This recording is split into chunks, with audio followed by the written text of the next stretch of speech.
2024 में आईएएस बनना चाहते हो? तैयारी स्टार्ट कर दी है? लेकिन पहले ये तो बताओ कि आप यूपीएससी वर्दी हो भी कि नहीं, प्रिपरेशन सही डायरेक्शन में चल रही है कि नहीं चल रही है, ये कैसे पता लगेगा? भाई सबका तो चाचा मामा पापा आईएएस आईपीएस तो होते नहीं है। तो all India smash scholarship test for 2024 attempt करो, आपको अप टू 100% स्कॉलरशिप मिल सकती है हमारे मेंटरशिप प्रोग्राम में। लेकिन उससे भी ज्यादा बड़ी बात, रजिस्टर करते ही आपको 10,000 का माल, 10,000 का स्टडी मटेरियल, लेक्चर और इसके साथ हमारे रैंकर के साथ एक 1-to-1 सेशन जहां आप अपनी प्रॉब्लम, अपनी स्ट्रेटजी डिस्कस कर सकते हैं, ये सब मिलेगा। तो दिए हुए लिंक पे रजिस्टर करिए तुरंत।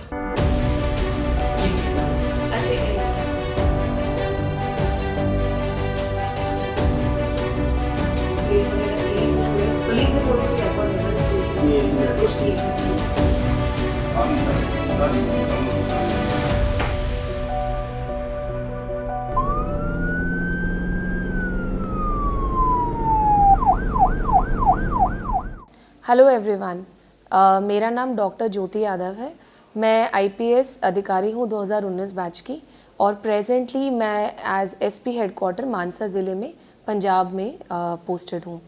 तो आज मेरा जो डिस्कशन आप लोग के साथ में है वो किसी आईपीएस की एंट्री को लेकर के या बड़े बंगले दिखाने के लिए नहीं है, बट कुछ मिथ्स जो एस्पिरेंट्स के अंदर होते हैं उसको बस्ट करने के लिए एक रियल पिक्चर आईपीएस की लाइफ का कैसे होता है, पुलिस वाले का कैसे होता है, वो दिखाने के लिए है। तो पहले मैं अपने बारे में बता देती हूँ थोड़ा सा कि मैं हरियाणा से बिलोंग करती हूँ, गुड़गांव ज़िले से, और मुझे काडर में पंजाब काडर एलोकेट हुआ है। और मैंने पंजाब में कुछ ज़िले, mostly south part of Punjab अभी तक वहाँ पे एज मेरी रेगुलर पोस्टिंग्स वहाँ पे रही हैं, जिसमें कि संगरूर, जलंधर, लुधियाना, मलेरकोटला मेन रहे हैं। प्रेजेंटली मैं मानसा ज़िले में पोस्टेड हूँ। तो जैसे कि एक आईपीएस की जर्नी शुरू होती है आफ्टर द सिलेक्शन, हम जाते हैं अपनी ट्रेनिंग के लिए अपनी एकेडमी में। तो फर्स्ट फाउंडेशन कोर्स होता है जो कि अगर आप फ्रेश कर रहे होते हैं तो लबासना मसूरी के अंदर 3.5 महीने का 105 डेज़ का फाउंडेशन कोर्स होता है। उसके बाद में जो प्रोफेशनल ट्रेनिंग होती है आईपीएस की, वो होती है सरदार वल्लभ भाई पटेल राष्ट्रीय पुलिस एकेडमी, जो कि हैदराबाद में है। वहाँ पर 2 फेजेज़ में होती है, फ़ेज़ 1, फ़ेज़ 2। बीच में एक सैंडविच 6 महीने के लिए हम डिस्ट्रिक्ट प्रैक्टिकल ट्रेनिंग के लिए अपने अपने कार्डर्स में आते हैं। तो इस तरीके से प्रोफेशनल ट्रेनिंग हमारी वल्लभ भाई पटेल एकेडमी के अंदर होती है। तो वहाँ से शुरू करके एक पुलिस की लाइफ, जैसे एक बड़ी अनप्रिडिक्टेबल लाइफ हमारी होती है, वहीं से शुरू हो जाती है कि ऑल्दो एकेडमी के अंदर थोड़ा सा रूटीन एंड स्टेबल होता है, येट बहुत ज़्यादा चैलेंजिंग एक लाइफ का स्केड्यूल हमारा होता है। तो एकेडमी के अंदर शुरुआत हमारे दिन की सुबह 4 साढ़े 4 बजे से हो जाया करती है। उसके बाद में फिर फिज़िकल ट्रेनिंग होती है। वहाँ पर 2 पीरियड्स होते हैं, 1.5 घंटे के 2 पीरियड्स होते हैं। तो 7:30 बजे तक हमारा फिज़िकल ट्रेनिंग का हुआ करता था, जिसमें कि फ़िज़िकल वर्कआउट्स, रनिंग वगैरह या मार्शल आर्ट्स का जो ट्रेनिंग कराते हैं, उसके साथ में जो भी extra curricular as in physical activity wise जो होता है, वहाँ पे स्विमिंग भी होती है, हॉर्स राइडिंग होती है, वहाँ पे जंगल वाला ट्रेनिंग भी होता है, जिसको स्टेट पुलिस में कमांडो वाला कहते हैं। वहाँ पर ऑब्स्टिकल वाला ट्रेनिंग भी होता है। तो बड़े सारे फिज़िकल वर्कआउट्स के साथ इंक्लूडेड हमारे ट्रेनिंग्स हो जाया करते हैं। उसके बाद में फिर 1 घंटे का हमें टाइम मिलता है 7:30 से 8:30 के बीच में, जिसमें कि हम आके अपना नहाते भी हैं, ब्रेकफास्ट भी करते हैं, तैयार भी होते हैं, and then we move on to our classes which start from 8:50 onwards. तो एनपीए हमें शुरू से ही बड़ा डिसिप्लिन में रहना सिखाता है। तो हमें वहाँ पे 5 मिनट पहले अपने क्लासेस के लिए पहुँच जाना होता है। 1:30 बजे तक ये क्लासेस चलती हैं वहाँ पे, जिसमें कि लॉ से रिलेटेड सारे के सारे सब्जेक्ट्स होते हैं। मुख्यतः जिसके अंदर IPC, CrPC, Indian evidence act ये होते हैं। फिर जितने भी स्पेशल एक्ट्स होते हैं वो कराए जाते हैं। क्राइम, क्रिमिनोलॉजी से रिलेटेड भी क्लासेस होते हैं। लॉ एंड ऑर्डर, जो कि पुलिस की मेन ड्यूटीज़ हैं, उसको कवर करते हुए सारी क्लासेस होती हैं। उसके बाद में 1:30 बजे के बाद में 1:30 से 2:30 के बीच में वापस से हम आते हैं, अपना यूनिफॉर्म चेंज करते हैं, लंच करते हैं। 2:30 से लेकर के फिर 6:30 पौने 7 बजे तक हमारा दोबारा से आउटडोर शुरू हो जाता है वहाँ पे, जिसमें कि मोस्टली हमारा ड्रिल, जो कि परेड से रिलेटेड ड्रिल ट्रेनिंग होता है, वो होता है। और उसके अंदर वेपन ट्रेनिंग होता है दोपहर में। तो ये 2 चीज़ें मेनली होता है। उसके बाद में 5 बजे के बाद में दोबारा से एक मेजर फॉलन होता है। और उसके बाद में हमारा गेम्स का पीरियड होता है।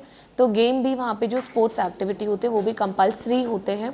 और वहाँ पर हमें हर रोज़ टीम्स के अंदर डिवाइड किया जाता है और फिर हम अपने वो स्पोर्ट्स वाले एक्टिविटीज़ करते हैं। और इस तरीके से वहाँ पे एक आईपीएस की ट्रेनिंग का शेड्यूल होता है। हम शाम को 7 बजे तक फ्री होते हैं, फिर डिनर करते हैं दोबारा, क्योंकि सुबह 4 बजे से हमारा दिन शुरू होना है। तो थकार के हम अपने बैचमेट्स के साथ थोड़ा बहुत मजाक वगैरह करके अपना टाइम, कुछ पढ़ाई भी करते हैं, रिविजन भी करते हैं अपनी क्लासेस का। और फिर हम दोबारा से नेक्स्ट डे की प्रिपरेशन करते सो जाते हैं। दोबारा से 4 बजे से हमारा दिन शुरू हो जाता है। ये एनपीए का शेड्यूल होता था।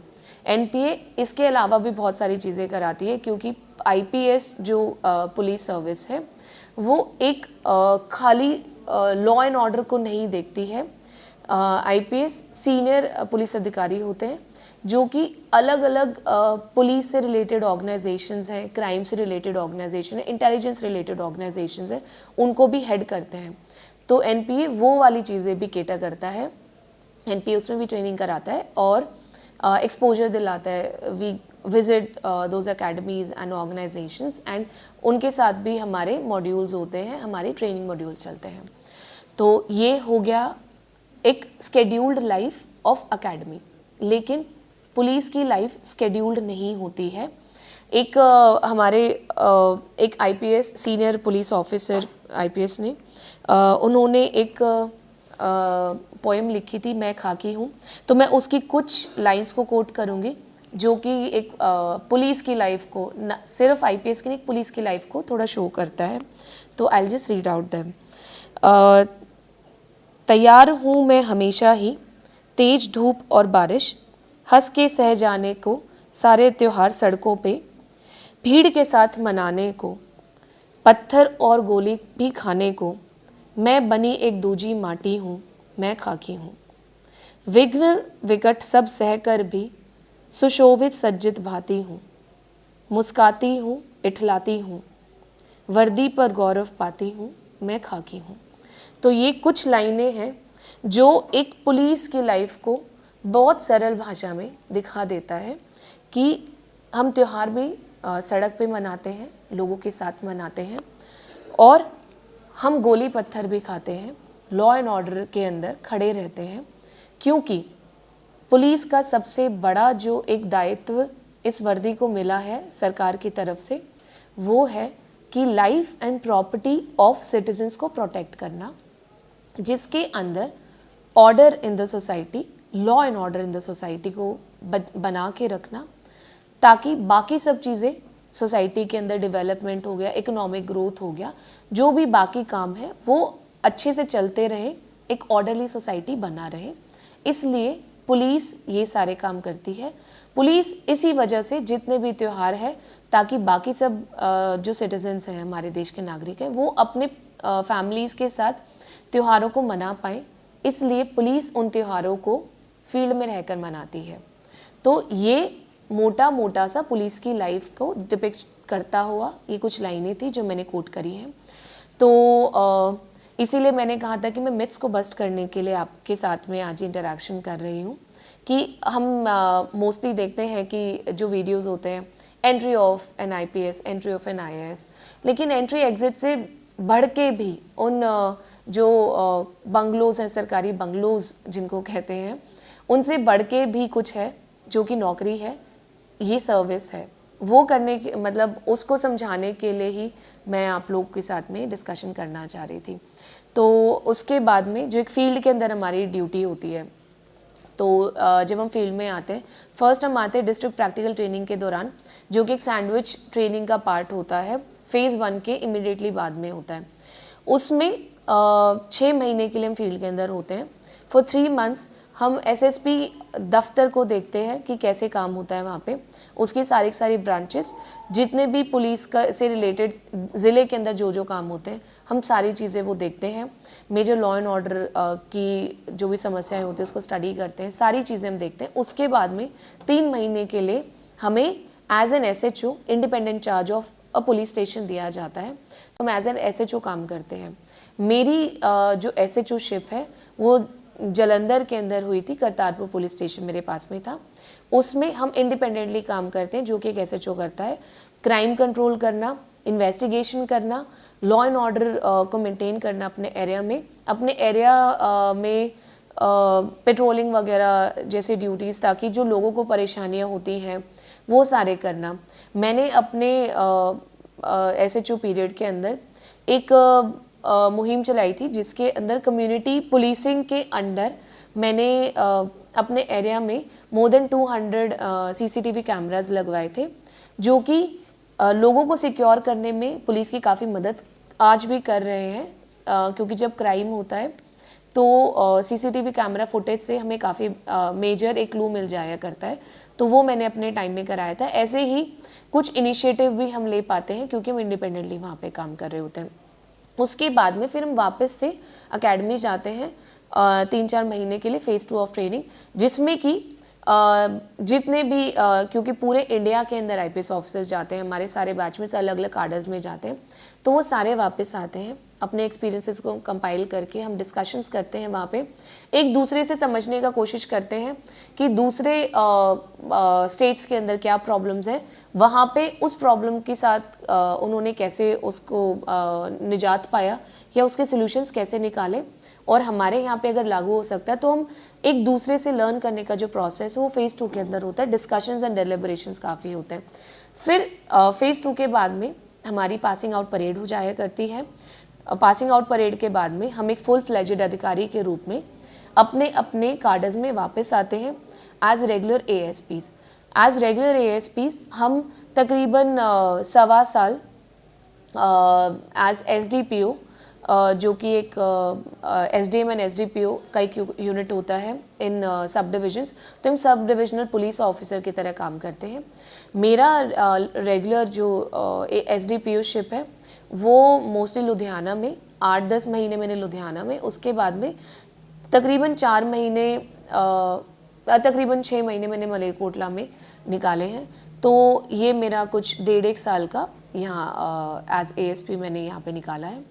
उसके बाद में फिर जब हम अपने 4थे साल ऑफ सर्विस के अंदर एंटर करते हैं, तो प्रेसिडेंट ऑफ इंडिया, जो कि जिन्होंने हमें रिक्रूट किया है सरकार ने, तो वो हमें हमारी सर्विस के अंदर कंफर्म कर देते हैं जब हम अपनी सारी की सारी ट्रेनिंग की जितनी कंडीशंस उनको फुलफिल करते हैं, सारे एग्जाम्स पास कर लेते हैं, सारे हमारे ट्रेनिंग मॉड्यूल्स पूरे हो चुके होते हैं, और हमारा सारा वेरिफिकेशन जो बैक एंड पे हो रहा होता है सरकार की तरफ से, वो सब चीज़ें जब हो जाया करती हैं, तो प्रेसिडेंट ऑफ इंडिया हमें कॉन्फर्मेशन लेटर भेजते हैं, जो दिखाता है कि हम अब IPS सर्विस के अंदर कंफर्म हो चुके हैं। तब फुल फ्लेजेड अधिकारी बन चुके होते हैं। उसके बाद हमारा प्रमोशन हो जाया करता है। फर्स्ट प्रमोशन हमारा 4th ईयर ऑफ सर्विस के अंदर हो जाता है, जो कि अभी मेरा जनवरी के अंदर हुआ था, और उसके बाद में हम एज सुपरिटेंडेंट ऑफ पुलिस अलग अलग ज़िलों में पोस्ट कर दिए जाते हैं। अभी प्रमोशन के बाद में मेरी ये पहली पोस्टिंग है, जो कि superintendent of police headquarters in district Mansa है। तो ये हो गया है हमारा एग्ज़ाम से लेकर के ट्रेनिंग को सारा करते हुए एक पूरा IPS का जर्नी कैसे आता है। उसके बाद में फील्ड के बारे में जैसे मैंने आपको पहले बताया कि लॉ एंड ऑर्डर सबसे मेजर एक पुलिस का होता है। पुलिस एक्ट के अंदर भी लॉ एंड ऑर्डर हमारा प्राइम ड्यूटी है। लॉ एंड ऑर्डर इतना बड़ा एक सब्जेक्ट होता है, इट्स एन ऑल एनकम्पासिंग, जिसके अंदर लॉ के अंदर क्राइम, वो सारा आ जाता है। तो हम लॉ को मेंटेन करते हुए क्रिमिनल एलिमेंट्स को कंट्रोल करते हैं, ताकि एक लॉलेसनेस सोसाइटी है तो बना रहे। दूसरा पार्ट है ऑर्डर। ऑर्डरली सोसाइटी किसी भी सोसाइटी की डेवलपमेंट के लिए एक बेसिक क्राइटेरिया होता है। अगर ऑर्डर नहीं होगा सोसाइटी के अंदर, एनार्की होगा, तो फिर सोसाइटी डेवलप नहीं कर सकती। लोग शांति के साथ रह नहीं सकते, खुशहाली के साथ नहीं रह सकते। ये दो चीज़ें पुलिस का मेजर रोल होता है। इसी के अंदर फिर क्राइम कंट्रोल, क्राइम के अंदर फिर वेरियस कैटेगरीज आ जाते हैं। जैसे एक इंडियन पीनल कोड के अंदर वेरियस क्राइम्स हैं, उसके बाद में स्पेशल एक्ट्स आ जाते हैं, SC/ST एक्ट आ जाता है, क्राइम अगेंस्ट वुमेन के कई सारे कंपोनेंट्स हो जाते हैं, पॉक्सो हो जाता है, crime against child in sexual offences हो जाता है, या फिर दूसरे और सोसाइटल क्राइम्स हो जाते हैं जिसमें कि चाइल्ड लेबर, जो कि डायरेक्टली पुलिस के साथ रिलेट नहीं करता बट उसमें भी हमारा रोल आ जाता है, या फिर छोटे बच्चों की शादी, चाइल्ड मैरिजेस एंड ऑल, इन सब में हमारा काफ़ी ज़्यादा रोल हो जाता है।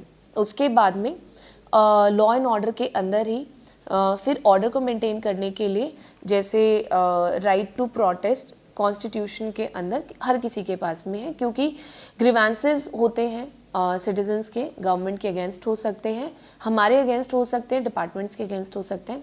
सो they have the right to tell the government through the means of protest, peaceful protest, वो बता सकते हैं कि ये हमारे ग्रीवेंसेस हैं। फिर गवर्नमेंट उसका सॉल्यूशन ढूंढती है जिसमें सारे के सारे डिपार्टमेंट्स इंक्लूडेड होते हैं। लेकिन उसी के अंदर to maintain the order and to maintain the peacefulness of the protest, वहाँ पे पुलिस आती है। आपके राइट टू प्रोटेस्ट को प्रोटेक्ट तो हम कर रहे हैं, लेकिन पीसफुल रहना चाहिए प्रोटेस्ट, उतना हमारा है, क्योंकि अगर वो पीसफुल नहीं रहेगा तो किसी और का राइट टू लाइफ अफेक्ट होता है, आर्टिकल 21 ऑफ कॉन्स्टिट्यूशन। तो वो भी हमारा एक ड्यूटी है टू मेंटेन। तो आपका एक राइट टू प्रोटेस्ट किसी और के राइट टू लाइफ को अफेक्ट ना करे, उसमें भी फिर पुलिस आ जाती है। तो ये हमारा काम से रिलेटेड हो जाता है। लेकिन इसी के अंदर एक लाइफ जो होती है, पर्सनल लाइफ अफेक्टेड रहती है। इसमें स्केड्यूल नहीं होता है, क्योंकि कई बार सुबह 4 बजे भी कॉल आ सकती है और वो पूरा दिन भी लग सकता है। कहीं पे मेजर लॉ एंड ऑर्डर का सिचुएशन हो गया है। एक बार ऐसे हुआ था कि I was in Ludhiana, bomb blast हो गया था, तो फॉर 7-10 डेज कोई सो नहीं पाया था ढंग से, everybody was on their feet. तो ऐसे भी हो जाता है, कई बार मर्डर हो जाता है, कहीं पे फायरिंग हो गया है, लड़ाई झगड़ा हो गया है, रात को 2 बजे में निकलना पड़ सकता है। तो स्केड्यूल एज सच पुलिस की लाइफ में नहीं होता है, और इसी वजह से खाने पीने का भी स्केड्यूल नहीं होता है। तो हेल्थ रिलेटेड इश्यूज आ जाया करते हैं। इसीलिए आपने देखा होगा कि हमारे जो पुलिस पर्सोनल है उनका थोड़ा सा सोशल मीडिया पे कई बारी उनकी हेल्थ को लेकर के कुछ लोग कमेंट्स भी करते, सरकास्टिक कमेंट्स भी आया करते हैं। हम ट्राई करते हैं कि हमारे पर्सोनल का हेल्थ ठीक रहे, they should be fit, because जब हम लोग फील्ड में होते हैं, आपकी प्रोटेक्शन के लिए हम हैं, तो हमारी ड्यूटी अपनी फिटनेस को लेके भी है, क्योंकि अगर मैं फिट नहीं हूँ, मैं अगर हेल्दी नहीं हूँ, तो मैं दूसरे को प्रोटेक्शन नहीं दे पाऊँगी। लेकिन जैसे मैंने बताया कि एक स्केड्यूल लाइफ ना होने के कारण, extended long hours of duty होने के कारण, या बहुत लंबे लंबे टाइम तक जब हमारे पर्सोनल खड़े रहते हैं, नाके ड्यूटीज़ कर रहे होते हैं, ट्रैफिक ड्यूटीज़ कर रहे होते हैं, तो जब उनका खाने पीने का एक स्केड्यूल नहीं बन पाता है, तो वो कहीं ना कहीं उनके शरीर के ऊपर आता है, and then they do gain. वो हेल्दी गेन नहीं होता है, खाने पीने की वजह वाला गेन नहीं होता है, वो गेन होता है जब आपका बॉडी को स्केड्यूल टाइम पे खाना नहीं मिल रहा होता है, तो वो एक इल इफेक्ट आ जाता है। उसमें हमारा ट्राई रहता है कि हम रेगुलर हमारे मेडिकल कैंप्स भी लगाते हैं, वर्कशॉप्स भी लगाते हैं, वर्कआउट्स वगैरह भी कराते रहते हैं। हमारी पुलिस लाइन में रेगुलरली ये प्रोग्राम्स हमारे चलते रहते हैं। तो लेकिन फिर भी ना स्केड्यूल होने के कारण ये एक इल इफेक्ट हो जाता है। दूसरी चीज़ आती है, क्योंकि मैं एक वुमेन पुलिस ऑफिसर हूँ, तो आई थिंक काफ़ी सारे लोगों की क्वेरी होती है कि life of a women police officer कैसा होता है। तो क्योंकि हमारी सोसाइटी जिस तरीके की है, एक पेट्रियार्कल सोसाइटी तो है, और दूसरा पुलिस जो डिपार्टमेंट है वो भी एक मेल डोमिनेटेड डिपार्टमेंट है, तो थोड़ा सा तो चैलेंजेस होते हैं। लेकिन हैविंग सेड दैट, आज तक मैंने कभी ये चीज़ फेस नहीं करी है कि मैं किसी भी चीज़ में when it came to my professional things मुझे कहीं पे भी ये चीज़ लगा हो कि बिकॉज ऑफ माय जेंडर ऐसा हुआ है। तो despite being a very male dominated field, यहाँ पे आपको पूरा रिस्पेक्ट मिलता है, काम को रिस्पेक्ट मिलता है, आपके काम को एक्नॉलेजमेंट भी मिलता है, अप्रिसिएशन भी मिलता है, और जब डांट पड़नी होती है, जब आपकी तरफ से कुछ कमी पेशी हो जाती है तो डांट भी पड़ती है। तो जेंडर कहीं ना कहीं डिसॉल्व हो जाता है when it comes to our professional things. लेकिन फिर भी थोड़े बहुत चैलेंजेस रहते हैं कि आपको देर रात निकलना होता है तो कहीं ना कहीं पेरेंट्स का कॉल आ जाया करता है कि वो थोड़े से उनको थोड़ी टेंशन हो जाया करती है। लेकिन अदरवाइज़ कोई ऐसा इशू नहीं होता है, सब बराबर हैं। जब वर्दी पहन ली है तो जेंडर एज सच मायने नहीं रखता है, हम सारे एज ए टीम काम कर रहे होते हैं। तो women in police as such इतना ज़्यादा मेजर इशू नहीं है, लेकिन वुमेन इन पुलिस होने चाहिए, रिप्रेजेंटेशन पूरा होना चाहिए। पंजाब के अंदर काफ़ी ज़्यादा है, तो वो चीज़ रहती है, तो सेंसिटिविटी भी बढ़ जाती है of the public and of our personnel, and sensitization भी साथ साथ होते रहता है। बिकॉज जब हम आते हैं एज एन वुमेन, जब आती हैं किसी भी फील्ड के अंदर, यहाँ पे जब आई होंगी पहली बार, तो जो वो उनके चैलेंजेस रहे होंगे वो धीरे धीरे पर्कुलेट होते होते सेंसिटाइजेशन हो चुका है अभी तक काफ़ी हद तक। फिर भी इट्स अ प्रोसेस, चलते रहता है। अगर कुछ और चैलेंजेस आएंगे तो उस चीज़ को भी हम टैकल कर लेंगे, बट एज सच जेंडर इतना ज़्यादा आपके प्रोफेशनल वर्क को अफेक्ट नहीं करता है। जब आप वर्दी पहन लेते हैं सब बराबर है। दूसरी चीज़ है इसी के साथ लिंक करते हुए क्राइम अगेंस्ट वुमेन वाला, उसके अंदर हमें काम करने का काफ़ी ज़्यादा ज़रूरत होता है। क्योंकि जब वुमेन आती हैं, जैसे मैंने कहा कि पेट्रियार्कल सोसाइटी है, एक साइड होता है कि हमारे जो पुलिस वाले होते हैं उनकी सेंसिटिविटी, दूसरा खुद जो कंप्लेनेंट है उनका कंफर्ट लेवल। तो उनका खुद का कंफर्ट लेवल भी वुमेन के साथ ज़्यादा हो जाता है। जब मेरे पास में कोई कंप्लेनेंट आती है, लड़कियां आती हैं, लेडी आते हैं, सो वो कहीं ना कहीं मुझे बोल के चाहते कि आपके साथ आज अच्छा लगा, बहुत कंफर्टेबली हम आपको अपनी बात बता पाए। तो ये चीज़ होती है। तो जब वो वुमेन रहेंगी पुलिस के अंदर, तो जो सोसाइटी के अंदर वुमेन है उनका कंफर्ट लेवल थोड़ा सा बढ़ जाता है when it comes to sharing their problems with the police or sharing their grievances, or when they come to us to get them rectified, जो भी उनके साथ गलत हो रहा है। तो वो चीज़ तो होती है। दूसरी चीज़ होती है sensitivity of our personnel towards women. तो वो चीज़ में हम ट्राई करते रहते हैं, जैसे जो भी कंप्लेंट कभी आ जाती है तो उस चीज़ को बहुत प्रायोरिटी पे रखा जाता है, और वो चीज़ बहुत ज़्यादा इंपॉर्टेंट होती है। क्योंकि जैसे मैंने कहा कि जो कंफर्ट लेवल है ऑफ द पब्लिक, उसको बढ़ाने के लिए ये चीज़ बहुत ज़्यादा इंपॉर्टेंट हो जाती है कि हमारे जो पुलिस मुलाजिम हैं वो सेंसिटिव रहे उस चीज़ को लेकर के। जो कोई भी हो गया, कोई भी सेक्शनल सोसाइटी हो गया, डाउन ट्रोडन हो गए, गरीब तक लोग हो गए, वुमेन हो गए, या कोई छोटे बच्चे हो गए या बुज़ुर्ग हो गए, उन सब को लेकर के। तो ये सारा हमारा इस तरीके से चलते रहता है। इसके बाद में फिर थोड़ा सा पुलिस के लाइफ के, क्योंकि पुलिस की लाइफ ही हम डिस्कस कर रहे हैं, तो चैलेंजेस भी थोड़ा सा आपके साथ में शेयर करना चाहूँगी।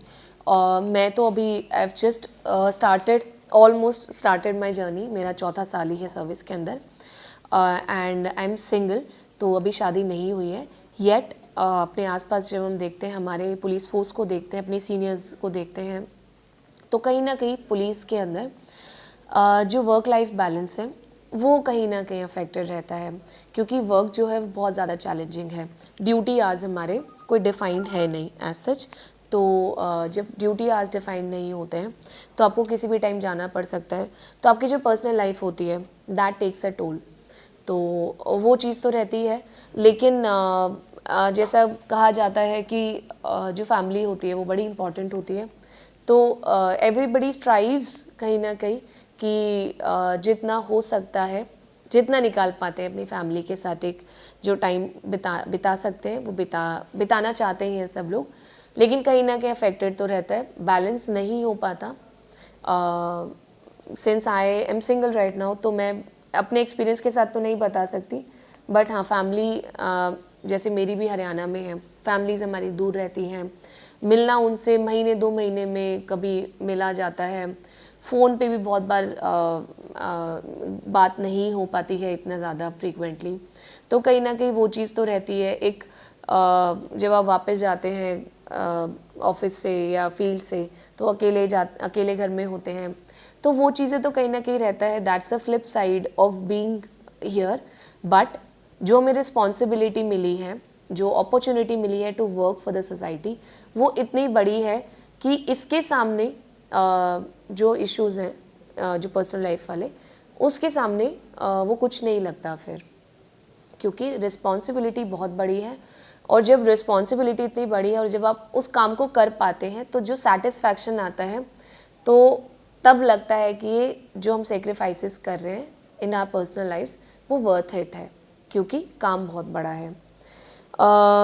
इसके बाद में फिर मैं एक चीज़ जो डिस्कस करना चाहती थी आपके साथ में, जो कि मैंने शुरू में भी किया था, कि एक जो एस्पिरेंट्स हैं, जो मुझे लगता है आजकल सोशल मीडिया की वजह से जो इंस्टाग्राम पे रील्स आते हैं या यूट्यूब शॉर्ट्स आते हैं या यूट्यूब पे भी, तो एक चीज़ के साथ में जो स्वे हो रहे हैं कि फैंसी कार्स तो सरकारी, चलो फैंसी तो नहीं, बट फैंसी थिंग्स की सरकारी बंगलो, सरकारी गाड़ी, एंट्री एग्जिट, आप सिंघम की तरह एक्ट कर रहे हैं, ये सब चीज़ें नहीं होता है। ये एक बहुत ही ज़्यादा रिस्पॉन्सिबल जॉब है।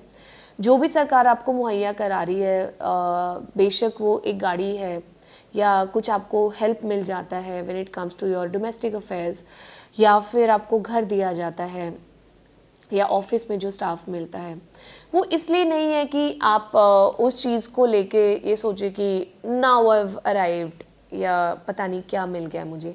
वो इस चीज़ के लिए नहीं है, वो इस चीज़ के लिए है कि आपको सरकार ने एक बहुत बड़ी रिस्पॉन्सिबिलिटी दी है काम करने के लिए, जिसमें कि पुलिस के लिए लॉ एंड ऑर्डर मेंटेन करना है, एडमिनिस्ट्रेशन के लिए जो डेवलपमेंट रिलेटेड काम है सरकार के, उनको लोगों तक पहुंचाना, जो plans and policies top level पे बनते हैं उनको पर्कुलेट करा के नीचे लेवल तक पहुंचाना, so that every beneficiary should get the benefit of the policies of the government. तो ये सब चीज़ें, इतना बड़ा जो दायित्व सरकार ने दिया है, उस चीज़ को करने के लिए सरकार ये आपको दे रही है कि आपको घर दिया जाएगा ताकि आप घर की टेंशन ना लें। जब तक आप नौकरी में हैं, आपको घर दिया जाएगा। आपको जैसे पुलिस को फील्ड की ड्यूटीज़ बड़ी सारी होती हैं, यहाँ जाना है, वहाँ जाना है, इधर ये हो गया है, वो हो गया है, मर्डर हो गया, चोरी हो गया, कुछ हो गया है, वहाँ जाने के लिए आप पैदल तो जा नहीं सकते, टैक्सी ढूंढ नहीं सकते सारा टाइम, सरकारी तनख्वाह में आपको गुजारा करना है, तो उस चीज़ के लिए आपको एक गाड़ी दी जाती है। तो काम करने के लिए आपको चीज़ें दी जाती हैं, आपको उस चीज़ को ऐश की तरह नहीं देख के उसको एक बेसिक फैसिलिटी जो आपको दी जा रही है ताकि आप काम अपना अच्छे से कर पाएँ, इसलिए दी जाती है।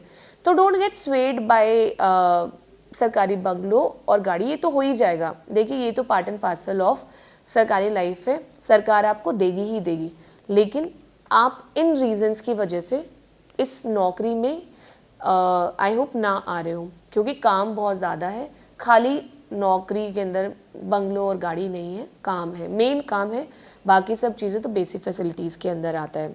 इसके बाद में फिर फाइनली मैं आपके साथ में एक करियर प्रोग्रेशन के बारे में भी बात करना चाह रही थी, जो कि आई थिंक एक एस्पिरेंट के लिए बहुत इंपॉर्टेंट है to make an informed decision about the services.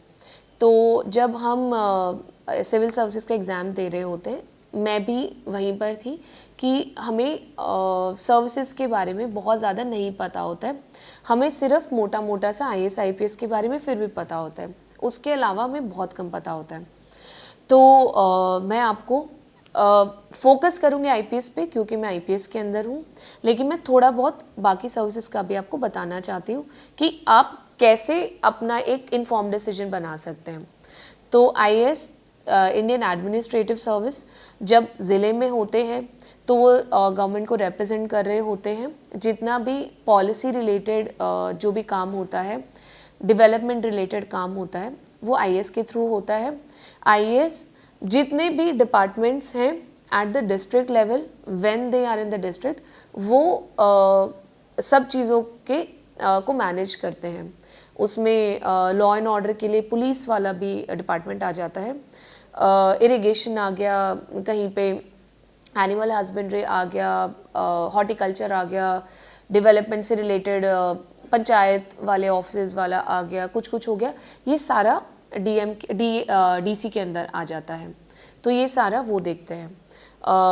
Police law and order से रिलेटेड देखती है, जो कि मैंने बताया कि as superintendent of police district के अंदर रहते हैं। तीसरी सर्विस इंडियन फॉरेन सर्विस, जो foreign related matters, foreign policy से रिलेटेड होते हैं, इंडिया को रिप्रेजेंट करना ऑन द वर्ल्ड फोरम, वो करते हैं। इसके अलावा दो और सर्विसेज रेवेन्यू सर्विस के अंदर आते हैं।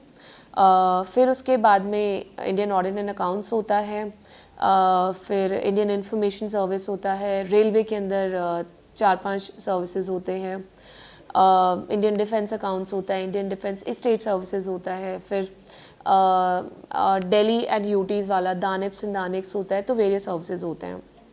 तो आप एक बारी इन सारे सर्विसेज के बारे में भी पढ़िएगा। जैसे कि फॉर इंस्टेंस एक चीज़ जो कम लोगों को पता होती है करियर प्रोग्रेशन के बारे में, कि प्रमोशन आईएएस का फास्टेस्ट होता है। उसके साथ में among all the services Indian audit and account services का करियर प्रोग्रेशन जो प्रमोशन वाला होता है वो एट पार विद आईएएस होता है। तो ये दो सर्विसेज का प्रमोशन बहुत फास्ट होता है। उसके बाद में बाकी सर्विसेज के अंदर अपने बड़े नीश एरियाज़ होते हैं। तो हो सकता है आपका कोर कॉम्पिटेंसी और आपका इंटरेस्ट भी उस सर्विसेज के साथ में अलाइन करता हो, तो वो चीज़ें स्टडी करके ही अपना सर्विस प्रेफरेंस भरिएगा। क्योंकि अगर आपको नहीं पता होता और आप ऐसे ही सिर्फ सुनी सुनाई या फिर जो सब कर रहे होते वैसा सर्विस प्रेफरेंस भर देते हैं, तो आप फंस भी सकते हैं कि आपको हो सकता है कि आपका इंटरेस्ट वाला एरिया नहीं हो और एक बारी सर्विस एलोकेट हो गया, आप उसको चेंज नहीं कर सकते। तो आप बड़ा सोच समझ के सारे सर्विसेज का एक चार्ट टाइप में देख लीजिएगा, आपको गूगल पे मिल जाएगा। आप जब उसको सर्च करेंगे उसके बारे में आपको बेसिक नॉलेज मिल जाएगी सर्विसेज के बारे में। आप उसके बारे में स्टडी करके ही अपना सर्विस प्रेफरेंस भरिएगा। मैं क्योंकि आईपीएस को बिलोंग करती हूँ तो मैं आईपीएस की करियर प्रोग्रेशन के बारे में ज़्यादा बताना चाहूँगी।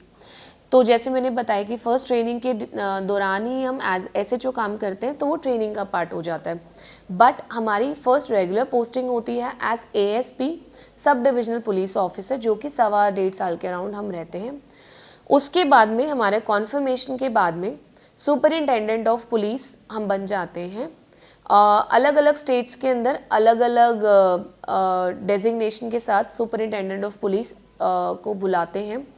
अभी के लिए क्योंकि मेरे पास हेडक्वार्टर का चार्ज है, तो यहाँ पे पंजाब के अंदर हम सुपरिटेंडेंट ऑफ पुलिस हेडक्वार्टर बुलाते हैं। दूसरे डिस्ट्रिक्ट दूसरे कार्डर्स के अंदर जैसे हरियाणा हो गया, यूपी हो गया, वहाँ पे एडिशनल सुपरिटेंडेंट ऑफ पुलिस बुला देते हैं जब तक कि आपको independent charge of a district नहीं मिलता है। उसके बाद में जब इंडिपेंडेंट चार्ज ऑफ डिस्ट्रिक्ट मिल जाता है तो पंजाब के अंदर यहाँ पे सीनियर सुपरिटेंडेंट ऑफ पुलिस उसको बुलाते हैं, एसएसपी। रैंक एसपी ही होता है ऑन पेपर्स, बट डेजिग्नेशन थोड़ा सा चेंज हो जाता है। दूसरे स्टेट्स के अंदर एसपी भी बुलाया जाता है, कहीं कहीं पे एसएसपी भी बुलाते हैं जो डिस्ट्रिक्ट के हेड होते हैं उनको। तो ये 4th ईयर ऑफ सर्विस से शुरू करके 11th ईयर ऑफ सर्विस तक एसपी रैंक रहता है, जिसके अंदर लेवल हमारे फिर भी चेंज होते रहते हैं। तो सीनियर टाइम स्केल जैसे मेरा अभी लगा है, फिर जूनियर एडमिनिस्ट्रेटिव ग्रेड लगता है आफ्टर 5-6 ईयर्स। उसके बाद में फिर हमारा 11th ईयर ऑफ सर्विस में फिर एसएसपी रैंक लगता है, जो कि सुपर टाइम स्केल होता है, वो लग जाता है। उसके बाद में जब हम अपना 13th ईयर ऑफ सर्विस के अंदर एंटर करते हैं तो हमारा फिर प्रमोशन दोबारा से होता है, जो कि DIG के तौर पे हमारी पोस्टिंग हो जाती है। उसके बाद में after 5 year of DIG ship फिर IG, उसके बाद में फिर 5 इयर्स के बाद में दोबारा ADG, उसके बाद में फिर 5 इयर्स के बाद में DG रैंक। तो ये करियर प्रोग्रेशन होता है। एवरी 5th ईयर फिर DIG onwards every 5th year promotion हो जाया करता है। लेकिन IG ऑनवर्ड्स एम्पैनलमेंट भी एक चीज़ होती है जो कि सेंट्रल गवर्नमेंट का होता है। DIG तक एम्पैनलमेंट नहीं होता है, एम्पैनलमेंट सेंट्रल गवर्नमेंट करती है, तो वो IG ऑनवर्ड्स एम्पैनलमेंट हो जाया करता है। तो ये चीज़ें एक मोटा मोटा career progression of an IPS। इसके बाद में सर्विस के बारे में जैसे कि मैंने आपको शुरू में ही बताया था कि NPA से ही शुरू हो जाता है कि खाली स्टेट के अंदर रह कर के लॉ एंड ऑर्डर को संभालना ही IPS का सर्विस का काम नहीं है। ये one part of the service है जो कि स्टेट के अंदर रहता है। इसके अलावा जितने भी इंटेलिजेंस रिलेटेड ऑर्गेनाइजेशन है, जैसे IB है, RANW है, CBI है, इन्वेस्टिगेशन रिलेटेड हो गया, ED के अंदर IPS ऑफिसर्स होते हैं। उसके अलावा सेंटर के अंदर मिनिस्ट्रीज़ में भी जा सकते हैं, क्योंकि ये इंडियन पुलिस सर्विस है। तो यहाँ पे ग्रुप A सर्विस के जो ऑल इंडिया सर्विसेज के जितने भी रूल है वो सारे एप्लीकेबल होते हैं। तो IPS जैसे कि various intelligence organisation in the centre, various investigation organisations in the centre, वहाँ पे भी हेड करते हैं। फिर जो पैरामिलिट्री के अंदर वो होते हैं, जैसे CRPF हो गया, BSF हो गया, या जितने भी ये सेंट्रल पुलिस ऑर्गेनाइजेशंस होते हैं, उनमें भी जो सीनियर लेवल पे ऑफिसर्स होते हैं वहाँ पे IPS ऑफिसर्स होते हैं। इसके अलावा UN पीस कीपिंग फोर्सेस के अंदर भी IPS ऑफिसर्स, पुलिस ऑफिसर्स जाते हैं। बाकी UN के अंदर other than policing related work, वो वाले प्रोजेक्ट्स में भी IPS ऑफिसर्स जा सकते हैं। और ये सारा काम से रिलेटेड। इसके अलावा आप अगर पढ़ना चाहते हैं, हायर एजुकेशन के लिए जाना चाहते हैं, तो वो भी गवर्नमेंट आपका स्पॉन्सर भी कर देती है, अगर ये आपके काम से रिलेटेड है वो हायर एजुकेशन। उसके अलावा वेरियस ट्रेनिंग प्रोग्राम्स चलते रहते हैं जो कि इंडिया के अंदर, इंडिया से बाहर चलते रहते हैं, तो उसमें भी आप जाते रहते हैं। तो आपका एक बहुत ज़्यादा ओवरऑल डेवलपमेंट होते रहता है एज एन ऑफिसर। आपका एक्सपोजर होते रहता है टू डिफरेंट थिंग्स, आप लर्न करते रहते हैं दूसरे डिपार्टमेंट्स, दूसरे ऑर्गेनाइजेशन से, और आप एक फुल फ्लेज्ड ऑफिसर के तरीके से आप प्रोग्रेशन में चलते रहते हैं। तो आज का जो हमारा जो एक इंटरेक्शन और डिस्कशन था, तो आई ट्राइड कि मैं अपने एज एन ऑफिसर अपने लाइफ के बारे में कुछ आपको बता पाऊँ, कुछ सर्विसेज के बारे में बता पाऊँ, स्पेशली IPS के बारे में बता पाऊँ, और जो चैलेंजेस वगैरह एक पुलिस ऑफिसर के लाइफ में आते हैं वो उन सब के बारे में आपको थोड़ा सा बता पाऊँ, ताकि एज एन एस्पिरेंट जब आप अपनी एक कॉल ले रहे होते हैं सर्विसेज के बारे में, या फिर किसी और चीज़ के बारे में कि आपको सर्विस कौन सी भरनी है, या फिर आपको ये देखना है कि आप प्रायोरिटाइज कौन सी सर्विस को पहले करेंगे, और आपको अपने बारे में पता चल सकता है। आपको अगर आप एस्पिरेंट नहीं भी हैं तो भी आपको पता चल सकता है कि पुलिस कैसे काम कर रही है और क्या क्या चीज़ें पुलिस की रिस्पॉन्सिबिलिटी है, और किन किन चीज़ों को लेके आप पुलिस को अकाउंटेबल भी होल्ड कर सकते हैं। तो ये आज का मेरा जो आपके साथ इंटरेक्शन करने का मेन मकसद यही था कि मिथ्स को थोड़ा बस्ट कर पाएँ। कोई फैंसी दिखावा नहीं इसके अंदर कि बंगलोज कैसे होते हैं, गाड़ी में कैसे एंट्री एग्जिट होता है, या फिर कितने लोग मेरे आगे पीछे घूम रहे हैं, वो कुछ भी नहीं। प्योर काम से रिलेटेड, क्योंकि सरकार को भी आपसे काम ही चाहिएगा जब आप नौकरी के अंदर आ जाएंगे, और जब आप आ जाएंगे यहाँ पे, then you will realise yourself कि जो सर्विस है, सिविल सर्विसेज हैं, they much more than just a vehicle or just a bungalow. Thank you so much for your patient hearing, and all the best for your exams and all the endeavors. Thank you so much. Jai Hind.